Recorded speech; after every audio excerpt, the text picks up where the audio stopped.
What if the most important battlefield in this war is not a city or a military base?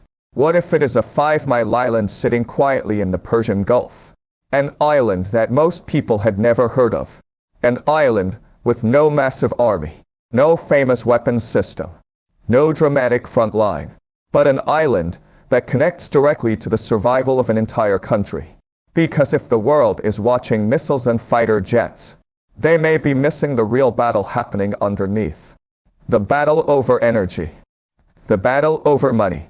The battle over whether a nation can continue fighting when its economic engine is under pressure. And that is why KHARG Island matters.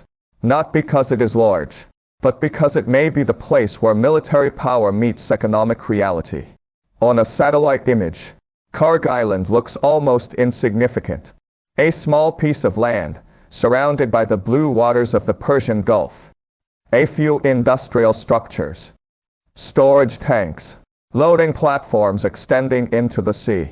Ships moving slowly through narrow channels. From thousands of miles above Earth. It looks like just another industrial facility. But the camera zooms closer. And the picture changes. Those storage tanks are not just storage tanks. Those platforms are not just platforms. They are connected to the flow of Iranian oil exports. And oil is not just a commodity. For Iran, oil is the foundation of national power. It funds government operations. It supports military programs. It provides revenue for regional influence. It is a financial artery. And that creates the first contradiction. Because the smaller the island looks, the bigger its strategic importance becomes. KHARG Island has occupied a unique position in Iran's economy. Located off Iran's southern coastline, it became the country's primary crude oil export terminal. The reason was geography. Iran produces oil deep inside its territory. But oil only becomes valuable when it reaches global markets.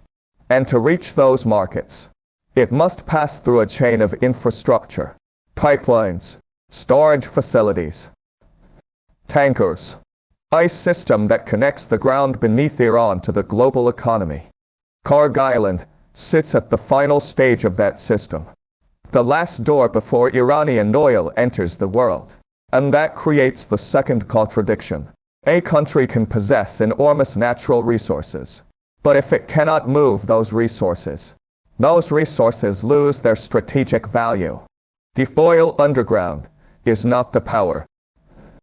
This is why military planners have looked at KHARG Island for decades. Because controlling energy infrastructure is not a new idea. Throughout history, wars have often been decided by supply lines. Armies need fuel. Factories need materials. Governments need revenue. Behind every fighter jet is a fuel supply. Behind every missile launch is an industrial system. Behind every military decision is an economic calculation. The lesson here is that modern warfare is not only about destroying enemy weapons. It is about influencing the systems that allow those weapons to exist. And KHARG Island sits directly inside that system. But here's the problem. Destroying a military target and controlling an economic lifeline are two completely different missions. A missile can destroy a building. A fighter jet can strike a radar site. A submarine can attack a ship. An island must be controlled. And control requires something much more difficult. Look at the difference. A strike lasts minutes. An occupation lasts as long as the political objective requires. One creates damage. The other creates responsibility. And this is where the story becomes much more complicated. Because the question is no longer, can a modern military reach KHARG Island? Can it control what happens after it arrives? That question has shaped the way the United States has approached the conflict. From the outside, people see individual events. A strike. A naval movement. A destroyed target. A warning from political leaders. But military campaigns are rarely built from isolated actions. They are built from sequences. One action creates conditions for the next. A radar strike changes awareness. A naval deployment changes calculations. A blockade changes economic pressure. Each move creates a new strategic option. And this is where the visible conflict begins to reveal something deeper. It is about what happens around it. Imagine the Persian Gulf at night. 8 anchor moves slowly across the water. Its destination is known. Its cargo is valuable. But somewhere else, satellites are watching. Aircraft are monitoring. Naval forces are tracking movement.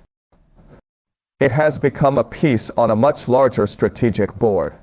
And this is the part most people miss. Modern blockades are not always about stopping every vessel. They are about creating uncertainty, making companies hesitate, making insurers increase costs, making captains reconsider routes, making governments question risk. Because sometimes the strongest pressure does not come from destroying something. It comes from making people afraid to use it. That changes the entire meaning of KHARG Island. Because the target is not only infrastructure. The target is confidence. Confidence that oil can leave. Confidence that shipping routes remain safe. Confidence that Iran can continue generating revenue without interruption. And once confidence begins to disappear, the economic effects can move faster than missiles. Markets react. Companies adjust. Governments calculate. A military operation can create consequences thousands of miles away.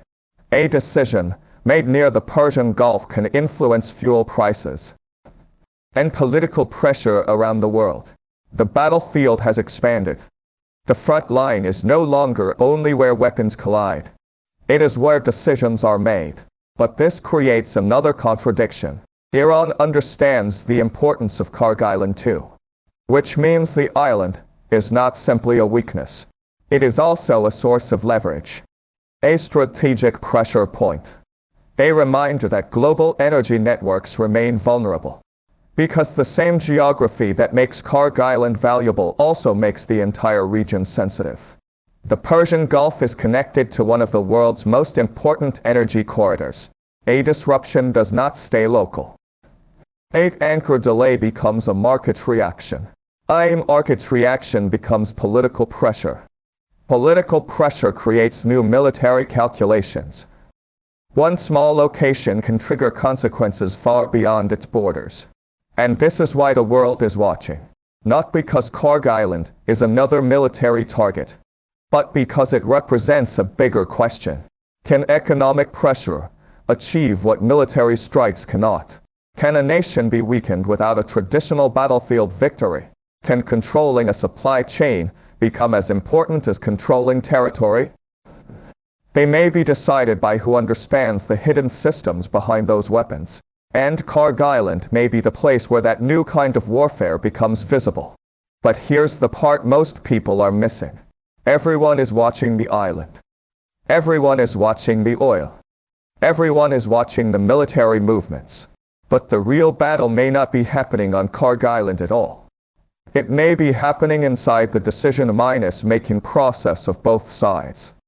Because when a country's economic survival becomes a target, every response carries a risk. Every escalation creates another calculation. And every advantage creates another vulnerability. The island is only the visible piece.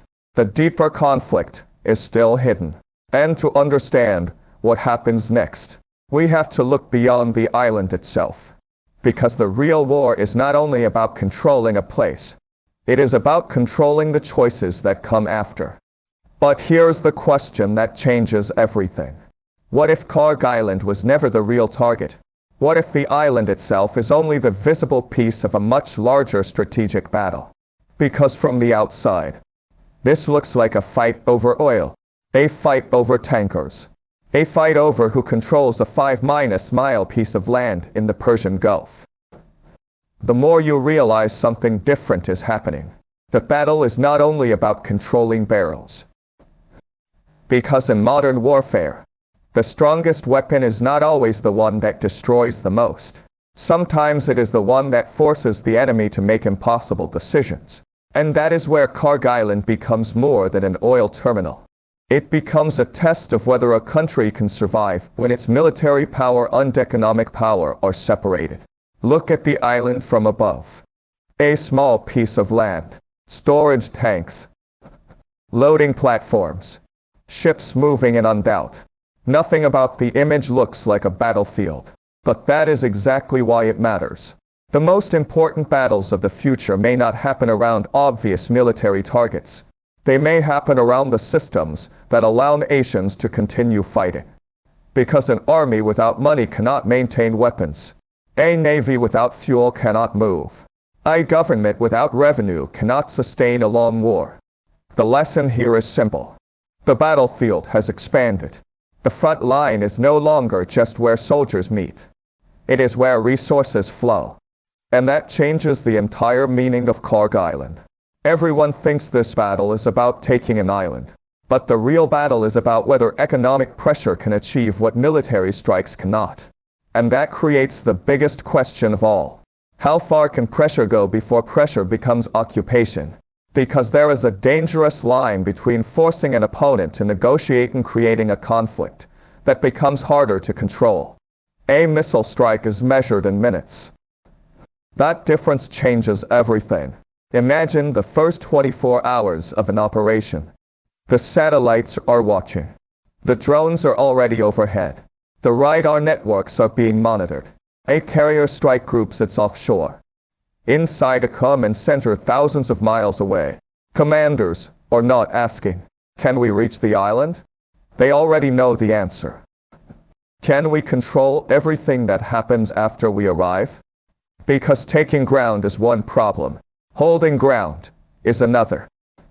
The beach landing. The first flag raised. Those are the images people remember. But behind those images are the invisible systems. Fuel. Maintenance. Intelligence. Medical evacuation. Communication. The things that never appear in dramatic footage. The part most people miss is that modern warfare is not won by the first move. It is won by the ability to continue making moves after the first move. And that is why KHARG Island creates such a difficult strategic calculation. Iran does not need to retake the island to make it costly. It does not need to destroy every American asset. It only needs to create enough uncertainty. A drone launched from the coastline. A missile battery hidden underground. A disruption to navigation networks. Low cost, high psychological impact. Because the goal is not always destruction. Sometimes the goal is hesitation. This reveals the hidden battlefield. Information. Not just information about where the enemy is. Information about what the enemy believes will happen next. A commander who knows exactly what the enemy will do has an advantage. A commander who must constantly guess loses time. And time is one of the most valuable resources in warfare. The uncertainty created by the missile can be the weapon. That is why modern conflicts are increasingly fought through systems designed to create confusion. Electronic warfare. Cyber operations. Economic pressure. Every system is connected. And every connection creates another vulnerability. The bigger picture is this thus. KHARG Island represents a new type of strategic battlefield. A battlefield where the objective is not simply destroying enemy forces. The objective is changing the enemy's calculations. Now look beyond Iran. Because this is where the global meaning becomes clear. Energy markets are watching. Governments are watching. Military planners are watching. Because the question is not only what happens to Iran. The question is what every other country learns from the outcome. Naval control, intelligence, and precision weapons to isolate a nation's energy lifeline. Other countries will study that carefully, especially countries that depend heavily on vulnerable supply routes. Because geography still matters. A pipeline, a shipping lane, a narrow strait, a single export terminal. These can become strategic pressure points. The same logic appears in different forms around the world. In Eastern Europe, energy infrastructure became part of the battlefield. In the Pacific, shipping lanes and semiconductor supply chains have become strategic assets. Oil terminals and maritime choke points remain critical. Different regions, different conflicts, same underlying principle. The modern battlefield is wherever a nation's ability to function can be pressured. But there is another side of this equation. Because economic warfare has consequences beyond the target. Markets react. If markets react, consumers feel pressure. Political pressure increases. A military decision can quickly become an economic decision. And an economic decision can become a political decision. That chain reaction is what makes strategic warfare so difficult. Every action creates another problem. Every advantage creates another vulnerability. The United States may have overwhelming military capability. But the challenge is not simply using power. The challenge is using power without creating a larger crisis. Because the strongest military in the world still operates inside a global system. Ships need trade routes. Allies need stability. Markets need confidence. And opponents are always searching for the cost of every decision. So perhaps the most important question about KHARG Island is not, can the United States take it? Military planners can probably answer that question. The harder question is what happens after? Can a military victory become a strategic victory? Can destroying capability create political change? Can pressure force negotiation? Or does pressure create a conflict that expands beyond its original purpose? Because history is filled with examples where winning the first battle did not guarantee winning the larger war. The battlefield changes. The objective changes. The meaning changes. And that is why KHARG Island matters. Not because it is large. Not because it is heavily defended. But because it represents a new kind of strategic contest. A contest between military force and economic survival. Between the ability to strike and the ability to endure. The question is no longer who controls the island. The real question is who controls the future battlefield. Because future wars may not be decided only by who has the most powerful aircraft, or the largest navy, or the most advanced missiles. They may be decided by who understands the invisible connections between energy and human decision minus making. KHARG Island is only one place. But the lesson extends far beyond the Persian Gulf. Because every nation has something it depends on. Every system has a pressure point. And every military advantage creates a new vulnerability. So the question for the future is this. Do you believe the wars of tomorrow will be won by the countries with the strongest weapons? Or by the countries that can better control the hidden systems behind those weapons?